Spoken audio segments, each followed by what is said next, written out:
Okay, so we're gonna print with ink. And to do this, you're gonna print your foam print first. And the reason why is because the cardboard on our Collagraph prints is going to absorb a lot of water and ink. And if you use it all up on your Collagraph, you're not gonna have any ink left to print your foam print.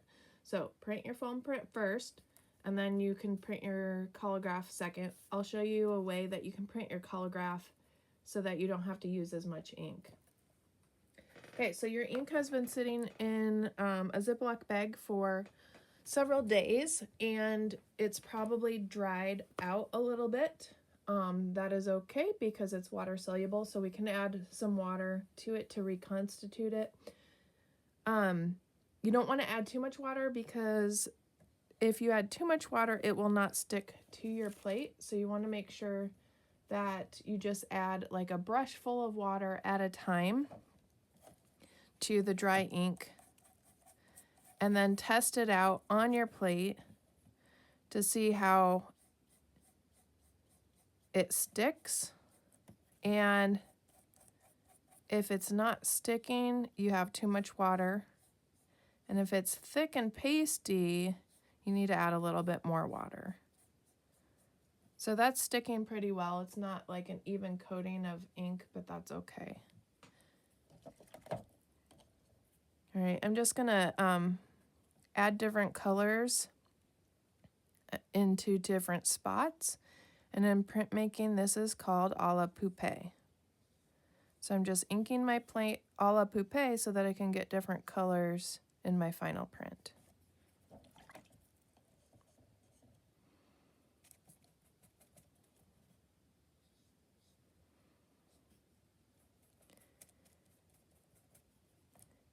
When you're printing your foam plates, you want to make sure that you go past your line work so that that part prints. Whatever shape you've cut out, go to the edge of the plate with your ink.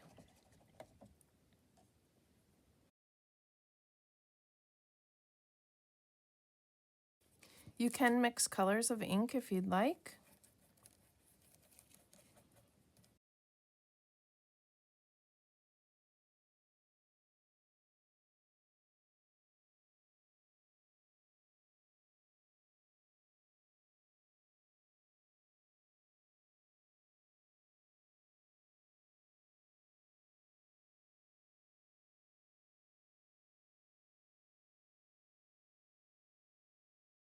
You don't want your ink to pool up on the top of your plate, so while you're brushing it on, make sure that you don't have big globs on top because those will just fill in all of your line work and then you won't be able to see your image.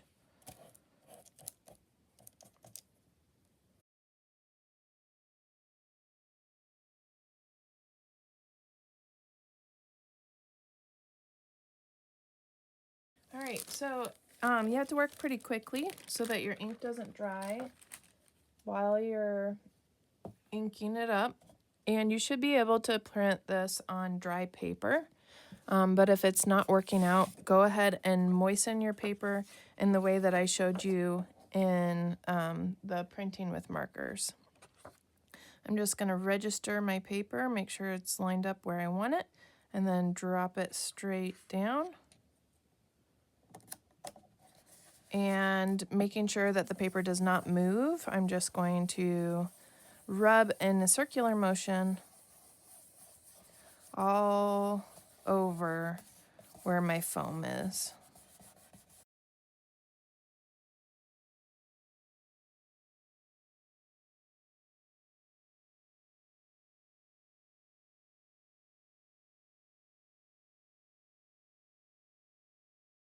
All right, so I see right here on my tail, it did dry out a little bit before I printed it. So that's something you want to keep track of. But overall, I think it looks pretty good. These are nice and crisp.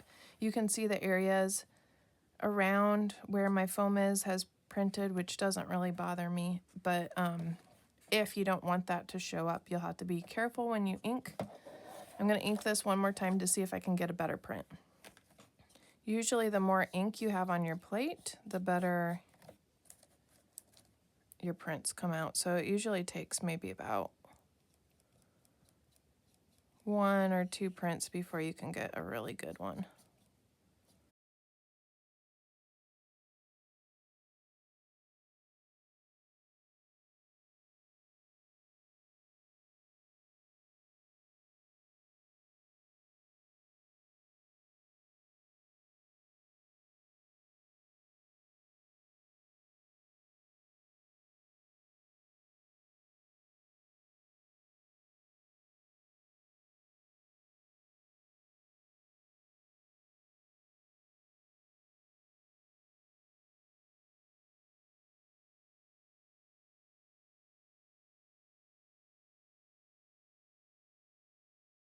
So this print is a little dry. You can see here that I didn't pick up all of the ink.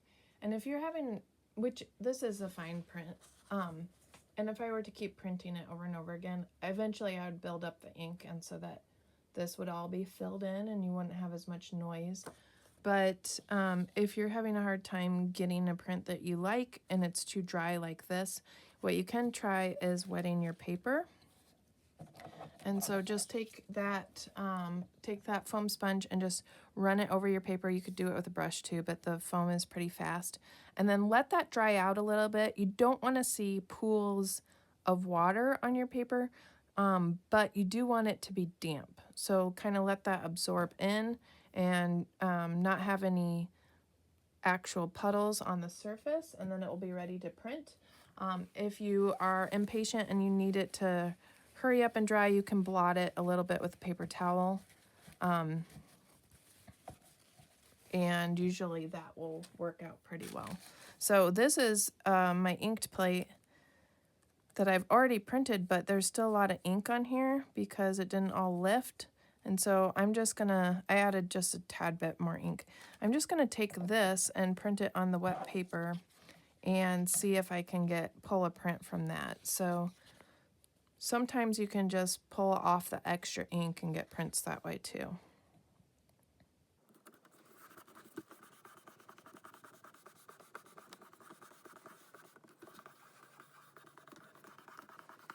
You want to make sure that you're applying even pressure to all the spots, to all the areas by rubbing every area.